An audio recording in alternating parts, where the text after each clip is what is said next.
Hello, good morning, नमस्कार। कैसे हैं आप? आई होप अच्छे होंगे।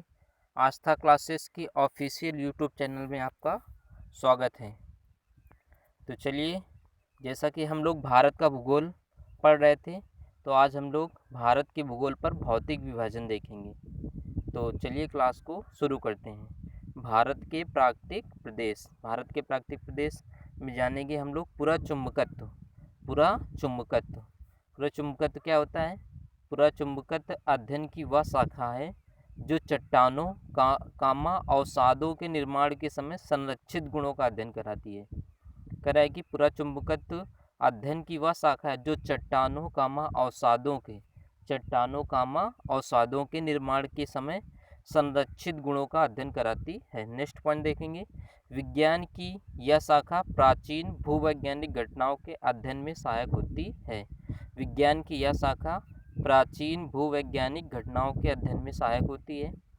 नेक्स्ट पॉइंट, अल्फ्रेड वेगनर के महाद्वीपीय विस्थापन सिद्धांत को प्रमाणित करने के लिए भी पुरा चुंबकत्व अध्ययन को आधार बनाया गया है। कह रहा है अल्फ्रेड वेगनर के महाद्वीपीय विस्थापन सिद्धांत को प्रमाणित करने के लिए भी पुरा चुंबकत्व अध्ययन को आधार बनाया गया है। नेक्स्ट पॉइंट लिखा हुआ है महाद्वीपीय विस्थापन सिद्धांत के अनुसार भारतीय स्थल पिंड गोंडवाना लैंड का भाग है। कह रहा है कि महाद्वीपीय विस्थापन सिद्धांत के अनुसार भारतीय स्थल पिंड गोंडवाना लैंड का भाग है। नेक्स्ट पॉइंट जानेंगे।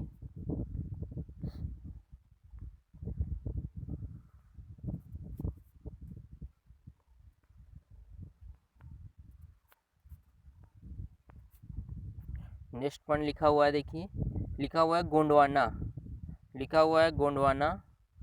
गोंडवाना भूभाग के विशाल क्षेत्र में भारत ऑस्ट्रेलिया अफ्रीका दक्षिण अमेरिका तथा अंटार्कटिका के क्षेत्र शामिल हैं। आपसे पूछा जाएगा कि गोंडवाना लैंड भूभाग के विशाल क्षेत्र में कौन कौन से देश शामिल है। तो भारत है, ऑस्ट्रेलिया है, आपका अफ्रीका है, दक्षिण अमेरिका है और अंटार्कटिका के क्षेत्र शामिल हैं।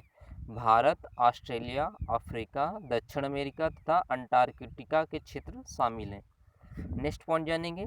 लिखा हुआ है मध्यवर्ती मध्यजीवी कल्प 200 मिलियन वर्ष पूर्व में संवहनीय धाराओं द्वारा गोंडवाना लैंड के अनेक टुकड़ों में विभाजित कर दिया गया। तो आपसे पूछा जाएगा कि गोंडवाना लैंड के अनेक टुकड़ों में विभाजित कैसे किया गया। तो कह रहा है कि संवहनीय धाराओं द्वारा। नेक्स्ट पॉइंट जानेंगे। लिखा हुआ है इस विभाजन के फलस्वरूप भारतीय प्लेट गोंडवाना भूमि से अलग होने के बाद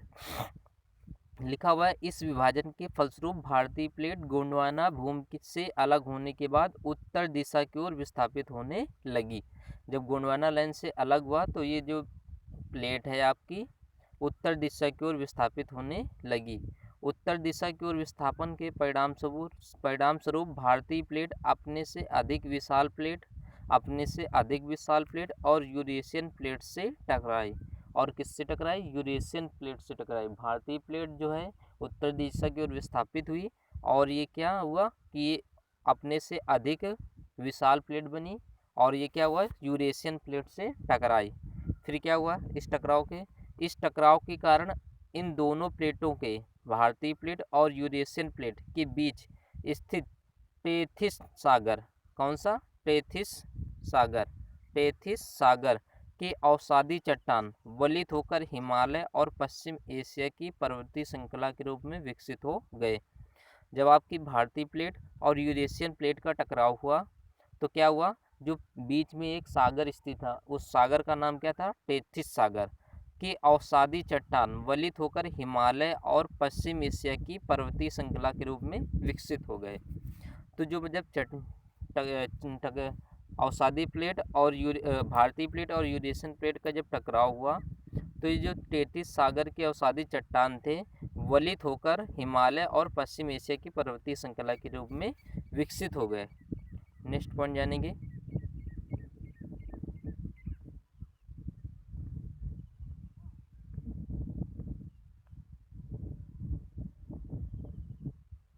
फिर लिखा हुआ है आपका हिमालय की पूरी पर्वत श्रृंखला एक युवा स्थलाकृति को दर्शाती है।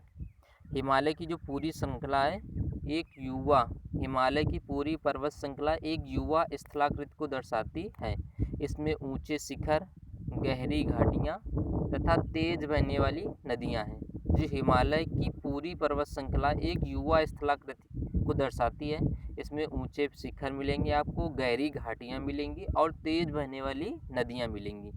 नेक्स्ट पॉइंट लिखा हुआ है टेथिस सागर के हिमालय के रूप में ऊपर उठने तथा प्रायद्वीपीय पठार के उत्तर किनारे के नीचे धंसने के कारण एक बृहद्रोणी का निर्माण हुआ। टेथिस सागर के हिमालय के रूप में ऊपर उठने तथा प्रायद्वीपीय पठार के उत्तरी किनारे के नीचे धंसने के कारण एक बृहद्रोणी बेसिन का निर्माण हुआ। कह रहा है कि समय के साथ साथ यह बेसिन उत्तर के पर्वतों और प्रायद्वीपीय पठारों से बहने वाली लिखा हुआ है समय के साथ साथ यह बेसिन उत्तर के पर्वतों एवं प्रायद्वीपीय पठारों से बहने वाली नदियों के अवसादी निक्षेपों द्वारा धीरे धीरे भर गया। ये जो आपका टेथिस सागर के हिमालय में ऊपर उठने और प्रायद्वीपीय पठार के उत्तरी किनारे के नीचे धंसने के कारण एक बृहद्रोणी का निर्माण हुआ और समय के साथ साथ यह बेसिन उत्तर के पर्वतों और प्रायद्वीपीय पठारों से बहने वाली प्रायद्वीपीय पठारों से जो नदियां बह रही थी उस जो अवसाद लाती थी निक्षेपों द्वारा धीरे धीरे ये क्या हुआ, भर गया। नेक्स्ट पॉइंट लिखा हुआ है इस प्रकार जलोढ़ निक्षेपों से निर्मित एक विस्तृत समतल भूभाग भारत के उत्तरी मैदान के रूप में विकसित हो गया। कह रहा है इस प्रकार जलोढ़ निक्षेपों से निर्मित एक विस्तृत समतल भूभाग भारत के उत्तरी मैदान के रूप में विकसित हो गया। नेक्स्ट पॉइंट लिखा हुआ है भूगर्भीय रूप में प्रायद्वीपीय पठार पृथ्वी की सतह का प्राचीनतम भाग है। कह रहा है भूगर्भीय रूप में प्रायद्वीपीय जो पठार है आपका पृथ्वी की सतह का प्राचीनतम भाग है। नेक्स्ट पॉइंट लिखा हुआ है प्रायद्वीपीय भाग भारत का सर्वाधिक स्थिर भाग है। कह रहा है प्रायद्वीपीय जो भाग है भारत का सर्वाधिक स्थिर भाग है।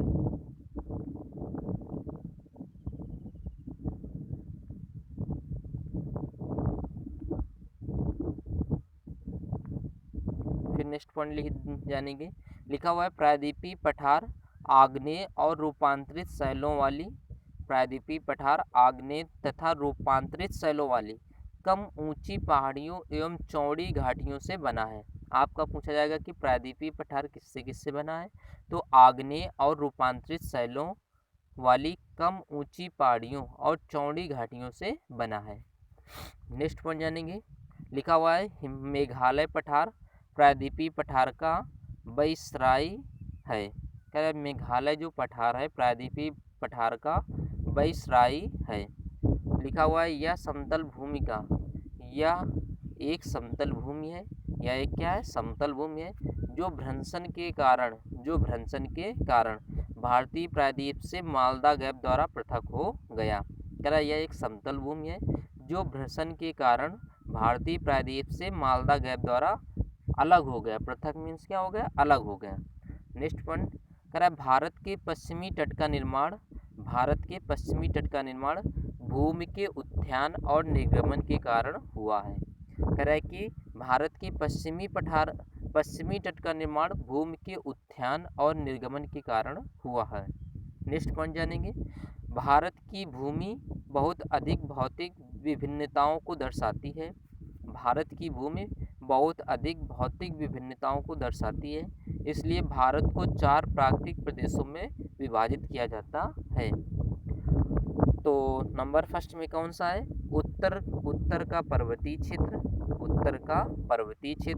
नंबर 2 पर विशाल मैदान है। फिर तीसरे नंबर पे कौन सा है, प्रायद्वीपीय पठार है और चौथे नंबर पे तट एवं द्वीप है। तो 4 प्राकृतिक प्रदेशों में विभाजित किया गया है। नंबर फर्स्ट पर उत्तर का पर्वतीय क्षेत्र, नंबर 2 पर विशाल मैदान है, नंबर 3 पर प्रायद्वीपीय पठार है और नंबर 4 पर तट एवं द्वीप स्थित है। फिर आगे नेक्स्ट पॉइंट जानेंगे इसके अतिरिक्त भारत को शैल स्तर क्रम उच्चावच और विवर्तनिक क्रमों के आधार पर 3 और 6 उपभौतिक भू आकृतिक प्रदेशों में बांटा गया है। कह रहा है इसके अतिरिक्त भारत को शैल स्तर क्रम और उच्चावच और विवर्तनिका प्रक्रमों के आधार पर 3 प्रमुख और 6 उपभौतिक भू आकृत प्रदेशों में बांटा गया है।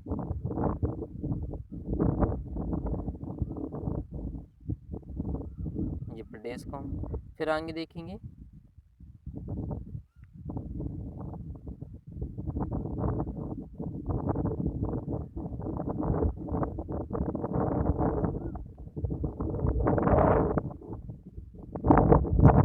लिखा हुआ है उत्तर का पर्वतीय प्रदेश, उत्तर का पर्वतीय प्रदेश लिखा हुआ है।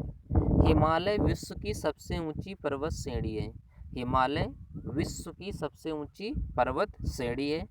फिर आगे लिखा हुआ है हिमालय लगभग 2500 किलोमीटर की लंबाई में फैलकर, हिमालय लगभग 2500 किलोमीटर की लंबाई में फैलकर अर्धवृत्त का निर्माण करता है। कह रहा है इसकी चौड़ाई कश्मीर में 400 किलोमीटर और अरुणाचल प्रदेश में 150 किलोमीटर है। कह रहा है कि इसकी जो चौड़ाई है कश्मीर में 400 किलोमीटर और अरुणाचल प्रदेश में 150 किलोमीटर है।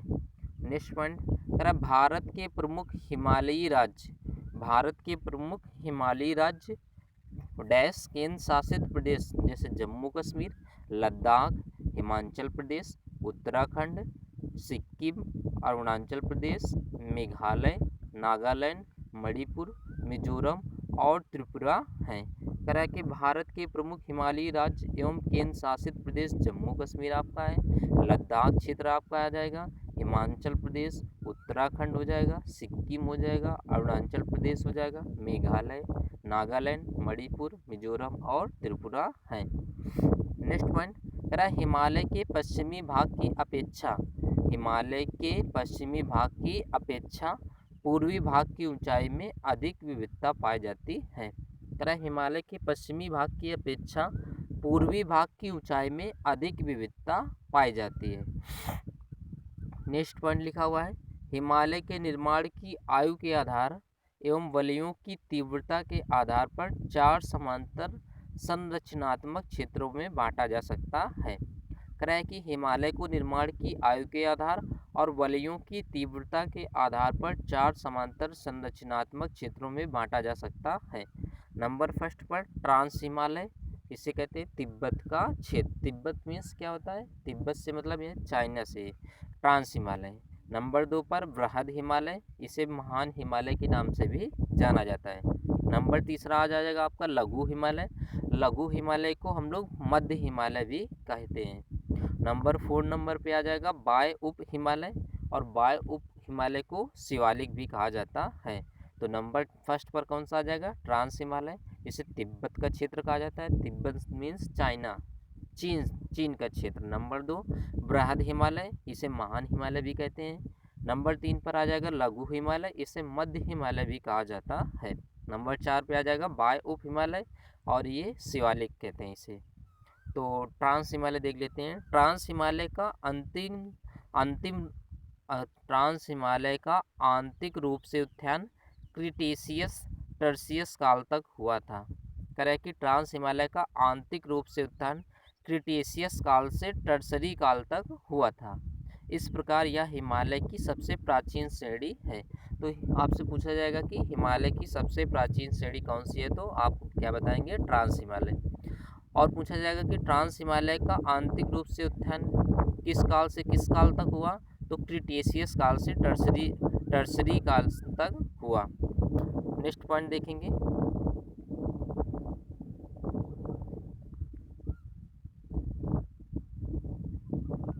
नेक्स्ट पॉइंट लिखा हुआ है, कह रहा है कि महान हिमालय स्थित एवरेस्ट विश्व की सबसे ऊंची चोटी है। कह रहा है महान हिमालय स्थित एवरेस्ट विश्व की सबसे ऊंची चोटी है। विश्व की सबसे ऊंची चोटी माउंट एवरेस्ट। कह रहा है यह नेपाल और तिब्बत की सीमा पर स्थित है, यह नेपाल और तिब्बत की सीमा पर स्थित है। नेक्स्ट पॉइंट कंचनजंगा हिमालय पर्वत श्रृंखला में स्थित विश्व की तीसरी सबसे ऊंची चोटी है। कंचनजंगा हिमालय पर्वत श्रृंखला में स्थित विश्व की तीसरी सबसे ऊंची चोटी है। कह रहा है यह पूर्व में तीस्ता नदी और पश्चिम में तामूल नदी के बीच स्थित है। कह रहा है यह पूर्व में तीस्ता नदी और पश्चिम में तामूल नदी के बीच स्थित है। फिर देखेंगे नेक्स्ट पॉइंट देखेंगे। कह रहा है कंचनजंगा पूर्वी नेपाल और भारत के सिक्किम राज्य की सीमा पर स्थित है। कंचनजंगा पूर्वी नेपाल और भारत के सिक्किम राज्य की सीमा पर स्थित है। फिर आगे देखेंगे अन्नपूर्णा चोटी की स्थिति उत्तर मध्य नेपाल में है।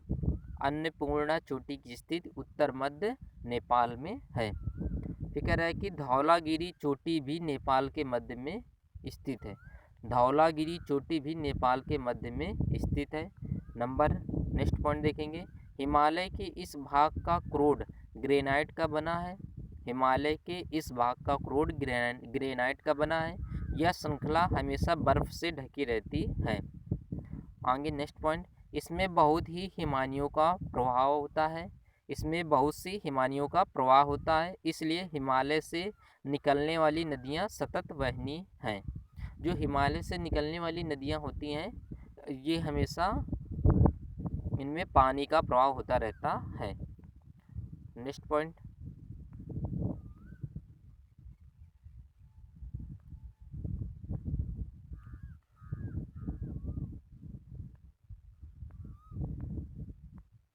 नेक्स्ट पॉइंट कह रहा है कि महान हिमालय के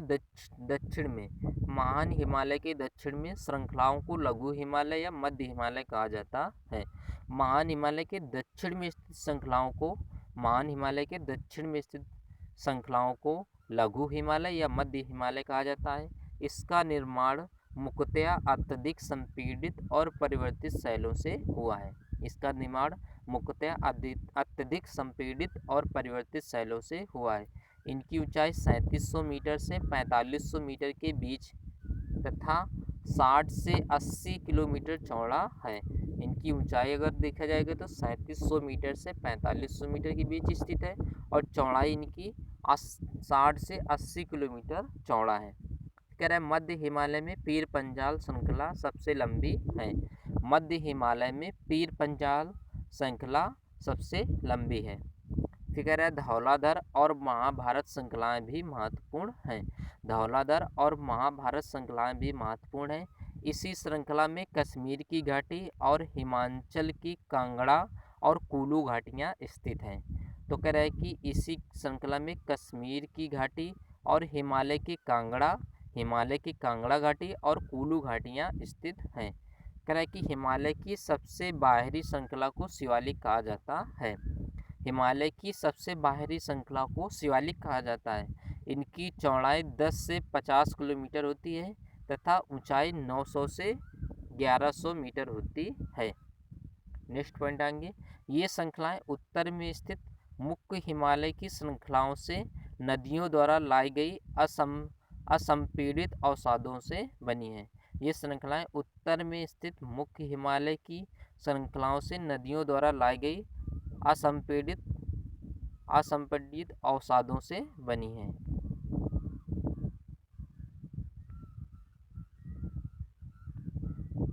नेक्स्ट पॉइंट कह रहा है कि निम्न हिमालय तथा शिवालिक के बीच में स्थित लंबवत घाटी को दून के नाम से जाना जाता है। कह रहा है कि निम्न हिमालय और शिवालिक के बीच में स्थित लंबवत घाटी को दून के नाम से जाना जाता है। कुछ प्रसिद्ध दून जैसे देहरादून, कोटली दून, पाटली दून ये हैं। नेक्स्ट पॉइंट आएंगे। शिवालिक क्षेत्र के गिरिपद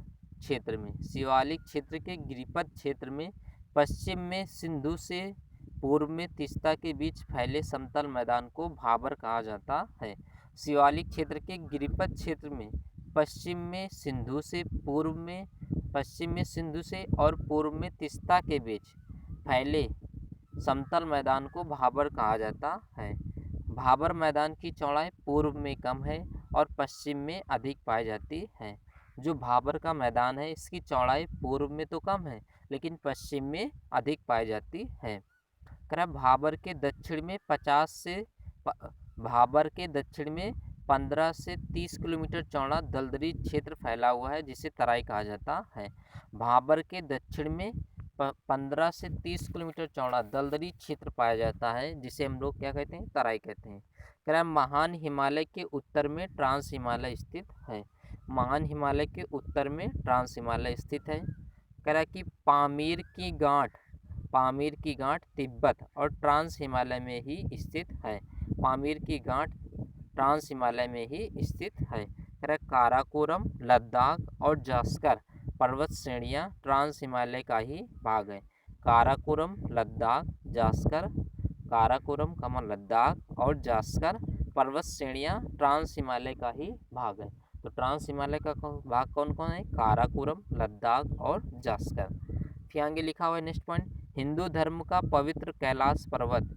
हिंदू धर्म का पवित्र कैलाश पर्वत ट्रांस हिमालय पर्वत माला के पश्चिमी हिस्से में स्थित है। हिंदू धर्म का पवित्र कैलाश पर्वत ट्रांस हिमालय पर्वत माला के पश्चिम हिस्से में स्थित है। चलिए आगे देखेंगे।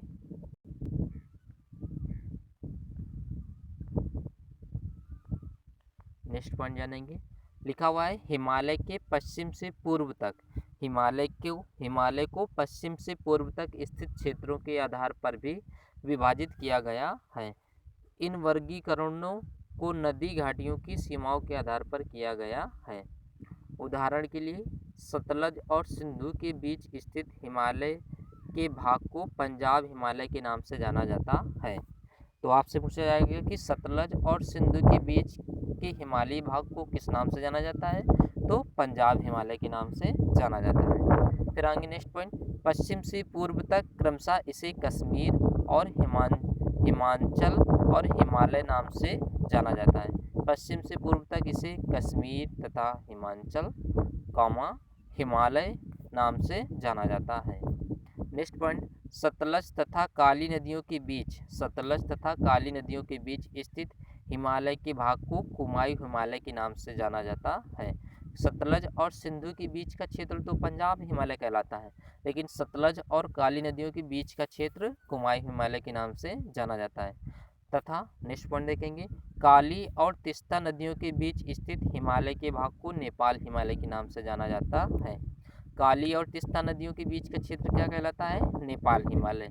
सतलज और काली नदियों के बीच का क्षेत्र क्या कहलाता है? कुमायूं हिमालय। सतलज और सिंधु नदियों के बीच का क्षेत्र क्या कहलाता है? तो पंजाब हिमालय। नेक्स्ट पॉइंट जानेंगे, तीस्ता और दिहांग नदियों के बीच स्थित हिमालय को असम हिमालय के नाम से जाना जाता है। तीस्ता और दिहांग नदियों के बीच का जो क्षेत्र है उसे असम हिमालय के नाम से जानते हैं। अब नेक्स्ट पॉइंट देखेंगे, ब्रह्मपुत्र नदी हिमालय की सबसे पूर्वी सीमा बनाती है। ब्रह्मपुत्र जो नदी है हिमालय की सबसे पूर्वी सीमा बनाती है। इन्हें पूर्वांचल या पूर्वी पहाड़ियों के नाम से जाना जाता है। इन्हें पूर्वांचल या पूर्वी पहाड़ियों के नाम से जाना जाता है।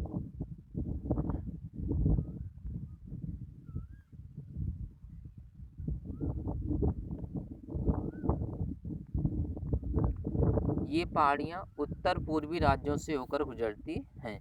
पूर्वी हिमालय की पहाड़ियाँ अधिकतर समांतर श्रृंखलाओं एवं घाटियों के रूप में फैली हैं। जो पूर्वी हिमालय की पहाड़ियाँ हैं अधिकतर समांतर श्रृंखलाओं एवं घाटियों के रूप में फैली हैं।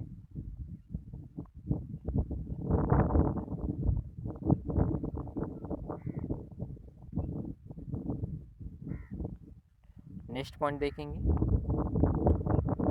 अब पढ़ने जा रहे हैं हम लोग दक्षिण एवं मध्य भारत की पर्वत श्रेणियाँ एवं पहाड़ियाँ। तो देखते हैं नंबर फर्स्ट पॉइंट, प्रायद्वीपीय भाग गोंडवाना भूमि के टूटने। प्रायद्वीपीय भाग का जो निर्माण हुआ है गोंडवाना भूमि के टूटने एवं अपवाह के कारण बना प्राचीनतम भूभाग है। इस पठारी भाग में चौड़ी और छिछली घाटियाँ एवं गोलाकार पहाड़ियाँ हैं। इस पठारी भाग में चौड़ी तथा छिछली घाटियाँ एवं गोलाकार पहाड़ियाँ हैं। कह रहा है कि इस पठार के दो मुख्य भाग हैं। इस पठार के कितने? दो मुख्य भाग हैं। नंबर फर्स्ट मध्य उच्च भूमि तथा दक्कन का पठार। तो देख लेते हैं। कह रहा है नर्मदा नदी के उत्तर में प्रायद्वीपीय पठार का वह भाग है जो मालवा पठार के अधिकतर भागों पर फैला है। नर्मदा नदी के उत्तर में प्रायद्वीपीय पठार का वह भाग है जो मालवा पठार के अधिकतर भागों पर फैला है। इसे मध्य उच्च भूमि के नाम से जाना जाता है। विंध्य श्रृंखला दक्षिण में मध्य उच्च भूमि और उत्तर पश्चिम में अरावली से घिरी है। विंध्य पर्वत श्रृंखला जो है दक्षिण में मध्य उच्च भूमि और उत्तर पश्चिम में अरावली से घिरी है। अरावली श्रेणी गुजरात के पालनपुर से लेकर राजस्थान एवं हरियाणा से लेकर होकर दिल्ली तक लगभग 800 किलोमीटर लंबाई में फैला है। तो अरावली श्रेणी जो है गुजरात के पालनपुर से लेकर राजस्थान एवं हरियाणा से होकर दिल्ली तक लगभग 800 किलोमीटर की लंबाई में फैली है। कह रहा है इसका निर्माण प्री कैम्बियन काल में हुआ। इसका निर्माण जो अरावली पहाड़ी है इसका निर्माण प्री कैम्बियन काल में हुआ है, जो 600 से 570 मिलियन वर्ष पूर्व का माना जाता है। जो 600 से 570 मिलियन वर्ष पूर्व का माना जाता है। नेक्स्ट पॉइंट देखेंगे।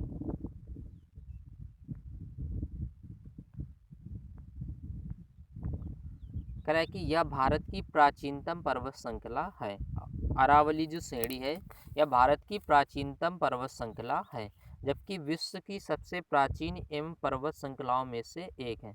जबकि विश्व की सबसे प्राचीन पर्वत श्रृंखलाओं में से एक है अरावली श्रृंखला। इसकी सर्वोच्च चोटी गुरु शिखर है। इसकी जो सर्वोच्च चोटी है वो क्या है? गुरु शिखर है। और इसकी लंबाई कितनी है? 1722 मीटर है। अरावली अपशिष्ट पर्वत का उदाहरण है। अरावली अपशिष्ट पर्वत का उदाहरण है। अवशिष्ट पर्वत उन पर्वतों को कहा जाता है जो प्रारंभिक पर्वत अपरदन की शक्तियों द्वारा अपर्दित होकर नीचे हो जाते हैं तथा उनका अवशिष्ट या शेष अवरोधक भाग ही दृष्टिगोचर होता है। चूँकि इनका निर्माण अन्य प्रकार के पर्वतों पर अत्यधिक अपरदन होने से होता है, अतः इन्हें घर्षित पर्वत या अपशिष्ट पर्वत भी कहा जाता है। तो अपशिष्ट पर्वत का दूसरा नाम क्या है? घर्षित पर्वत। कह उदाहरण के लिए विंध्याचल पर्वत, अरावली पर्वत और सतपुड़ा पर्वत। विंध्याचल पर्वत, अरावली और सतपुड़ा ये अपशिष्ट पर्वत के उदाहरण हैं आपके। नेक्स्ट पॉइंट देखेंगे।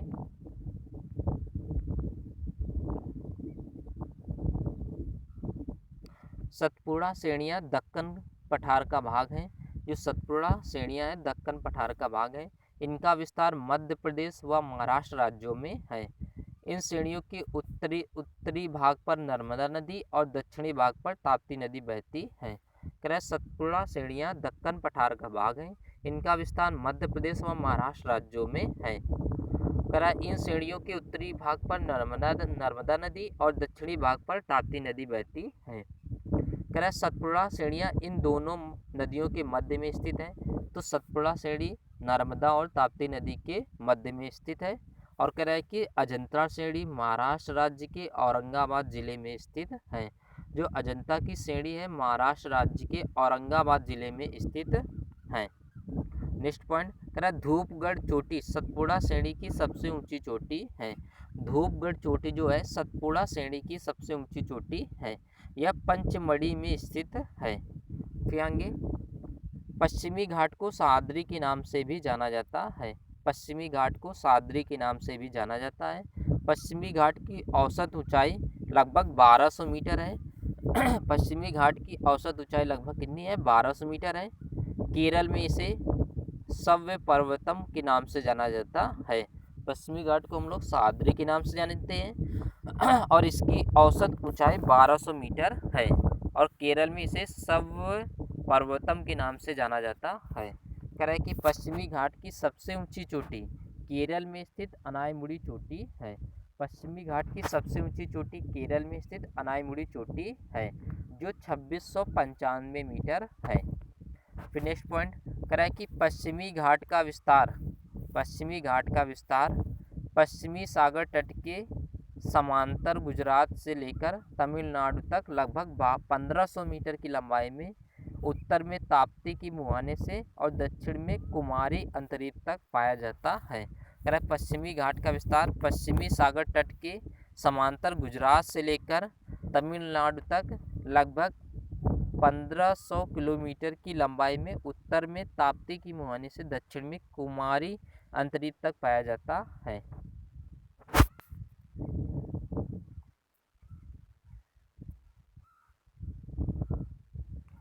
नेक्स्ट पॉइंट देखेंगे।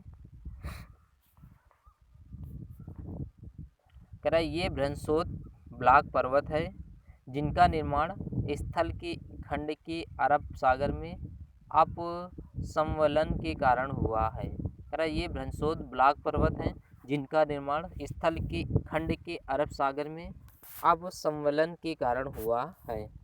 फिर नेक्स्ट पॉइंट कह रहा है इसका पश्चिमी ढाल तीव्र और खड़ा है। इसका जो पश्चिमी ढाल है तीव्र और क्या है, खड़ा है, जबकि पूर्वी ढाल मंद एवं सीढ़ी नुमा क्रमशः नीचे होता हुआ पठार है। नेक्स्ट पॉइंट 16 डिग्री उत्तरी अक्षांश तक पश्चिमी घाट मुख्यतः बेसाल्ट शैलों से गोवा से दक्षिण ग्रेनाइट और नाइस शैलों से निर्मित है। नल्लामलाई पहाड़ियाँ आंध्र प्रदेश के कृष्णा और पेन्नेरू नदी के मध्य स्थित हैं। जो नल्लामलाई पहाड़ियाँ हैं वो आंध्र प्रदेश की कृष्णा और पेन्नेरू नदी के मध्य स्थित हैं। यह पूर्वी घाट की पहाड़ी में पूर्वी तटीय मैदानों के समांतर महानदी से नीलगिरी पहाड़ियों के मध्य स्थित हैं। कह रहा है जवादी पहाड़ियाँ तमिलनाडु राज्य के उत्तरी अर्काट जिले में स्थित हैं। जवादी पहाड़ियाँ तमिलनाडु राज्य के उत्तरी अर्काट जिले में स्थित हैं। लिखा हुआ है पहाड़ियों की रानी के नाम से विख्यात नीलगिरी पहाड़ियाँ नीलगिरी पहाड़ियाँ पूर्वी घाट और पश्चिमी घाट के सम्मिलन स्थल पर स्थित हैं। जो पूर्वी घाट है आपका, ये पूर्वी घाट और पश्चिमी घाट का जो मिलन बिंदु है इसने हम क्या कहते हैं, नीलगिरी की पहाड़ियाँ। और नीलगिरी की पहाड़ियों को हम पहाड़ियों की रानी के नाम से भी जानते हैं। तो नीलगिरी की पहाड़ियाँ पूर्वी घाट और पश्चिमी घाट जहाँ पर आपस में मिलते हैं वहाँ पे नीलगिरी की पहाड़ियाँ स्थित हैं और इन्हें हम पहाड़ियों की रानी के नाम से भी जाना जाता है। कह रहा है दोद्दा बेटा नीलगिरी पहाड़ी की सर्वोच्च चोटी है।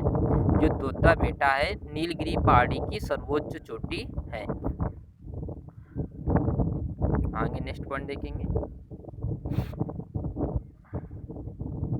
लिखा हुआ है दक्षिण भारत का प्रसिद्ध टोडा तमिलनाडु। कह रहा है दक्षिण भारत का प्रसिद्ध तमिलनाडु जनजाति यही निवास करती है। नीलगिरी की पहाड़ियों पर टोडा जनजाति जो तमिलनाडु राज्य में है निवास करती है। कह रहा अन्नामलाई पहाड़ियाँ केरल और तमिलनाडु राज्य की सीमा पर स्थित हैं। अन्नामलाई की जो पहाड़ियाँ हैं केरल और तमिलनाडु राज्य की सीमा पर स्थित हैं। इसकी सर्वोच्च ऊंची चोटी अनायमुड़ी है। अन्नामलाई की पहाड़ियाँ केरल और तमिलनाडु की राज्य की सीमा पर स्थित हैं। इसकी सर्वोच्च ऊंची चोटी कौन सी है, अनायमुड़ी है। कह रहा नीलगिरी पर्वतमाला तमिलनाडु केरल और कर्नाटक राज्य में विस्तृत है। नीलगिरी की जो पर्वतमाला है तमिलनाडु केरल और कर्नाटक राज्य में विस्तार है इसका। यह एक पर्वत ग्रंथि है। कह रहा है कि कार्डेमम पहाड़ियाँ दक्षिण भारत में दक्षिण पश्चिमी घाट के केरल के दक्षिण पूर्वी हिस्से और तमिलनाडु के दक्षिण पश्चिमी हिस्से में स्थित हैं। जो कार्डेमम पहाड़ियाँ हैं दक्षिण भारत में दक्षिण पश्चिमी घाट के केरल के दक्षिण पूर्वी हिस्से और तमिलनाडु के दक्षिण पश्चिमी हिस्से में स्थित हैं। इन पहाड़ियों पर इलायची की खेती व्यापक पैमाने पर की जाती है। कार्डेमम की पहाड़ियों पर इलायची की खेती व्यापक रूप से की जाती है। सेवराय पहाड़ियाँ तमिलनाडु के सलेम कस्बे के पास स्थित हैं।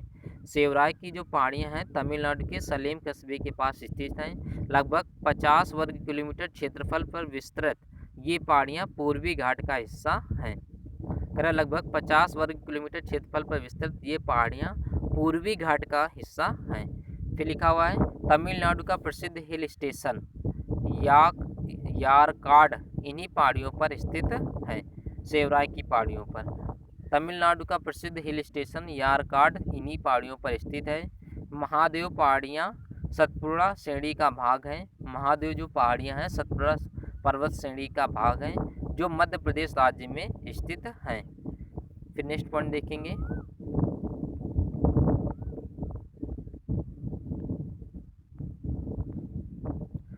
कह रहा है कि कैमूर पहाड़ियाँ मध्य प्रदेश से बिहार के सासाराम तक विस्तृत हैं। जो कैमूर की पहाड़ियाँ हैं वो मध्य प्रदेश के बिहार के सासाराम तक विस्तृत हैं। गड़जात की पहाड़ियाँ उड़ीसा राज्य में स्थित हैं, जहाँ गौंड जनजाति पाई जाती है। कह रहा है गड़जात की पहाड़ियाँ उड़ीसा राज्य में स्थित हैं, जहाँ गौंड जनजाति निवास करती है। कह रहा बालाघाट श्रेणी, हरिश्चंद्र श्रेणी और सतमाला पहाड़ियाँ महाराष्ट्र राज्य में स्थित हैं। तो कौन कौन सी? बालाघाट श्रेणी, हरिश्चंद्र श्रेणी और सतमाला पहाड़ियाँ महाराष्ट्र राज्य में स्थित हैं। फिर लिखा हुआ है अजंता श्रेणी का विस्तार केवल महाराष्ट्र राज्य में है। अजंता श्रेणियों का विस्तार केवल महाराष्ट्र राज्य में है। तो रामगिरी की पहाड़ियाँ आंध्र प्रदेश के चित्तूर जिले में स्थित हैं। कह रहा है कि रामगिरी की पहाड़ियाँ आंध्र प्रदेश के चित्तूर जिले में स्थित हैं। मैकाल श्रेणी सतपुड़ा श्रेणी का पूर्वी भाग है। मैकाल श्रेणी सतपुड़ा श्रेणी का पूर्वी भाग है। यह छत्तीसगढ़ राज्य में स्थित है। तो मैकाल की पहाड़ियाँ कहाँ पे स्थित हैं? छत्तीसगढ़ राज्य में स्थित हैं। तो थैंक यू। आपको क्लास कैसा लगा कमेंट बॉक्स में ज़रूर कमेंट करें।